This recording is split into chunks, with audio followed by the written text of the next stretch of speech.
എടി ദേവി, ഒന്നിങ്ങ് വന്നെടി നീ. വരുന്ന ചേട്ടാ. എന്താ ചേട്ടാ വിളിച്ചത്? ദേവി, നിന്നോട് ഞാൻ ഒരു കാര്യം ചോദിച്ചാൽ നീ സത്യം പറയൂ. പറയേട്ടാ, ഞാൻ എന്തെങ്കിലും ഏട്ടനോട് ഇന്നുവരെ മറച്ചു വെച്ചിട്ടുണ്ടോ? ഞാൻ സത്യം മാത്രമേ പറയൂ ചേട്ടാ. നീ സത്യം മാത്രമേ പറയൂ, അതെനിക്കറിയാം. എന്താ ചേട്ടാ പറയൂ ചേട്ടാ. നീ ഇന്നലെ എൻ്റെ പോക്കറ്റിൽ നിന്ന് ഒരു 2000 രൂപ എടുത്തോ? എടുത്തേട്ടാ. എന്താ ചേട്ടാ? എന്തിനാ എടുത്തത്?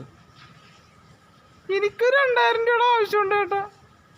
ഏട്ടന്റെ പോക്കറ്റിൽ നിന്നല്ലാതെ പിന്നെ ആരെ പോക്കറ്റിൽ നിന്നാ ഞാൻ എടുക്കേണ്ടത്?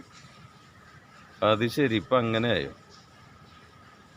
നിനക്ക് ഞാൻ ചോദിച്ചാൽ തരല്ലേ ദേവി? എന്തിനാ ഇങ്ങനെ എടുക്കണത്? ഞാൻ ഇത് ആരെടുത്തെന്ന് ഓർത്ത് നോക്കിയിടന്ന് വിഷമിച്ചില്ലേ? ഒന്ന് പോയേട്ടാ. ഇവിടെ ഏട്ടന്റെ പോക്കറ്റിൽ നിന്ന് പൈസ എടുക്കാൻ അധികാരപ്പെട്ട ആള് ഞാൻ മാത്രമേ ഉള്ളൂ ചേട്ടാ. മോള് അങ്ങനെയൊന്നും എടുക്കൂല, മോനും എടുക്കൂല. ശരി ശരി.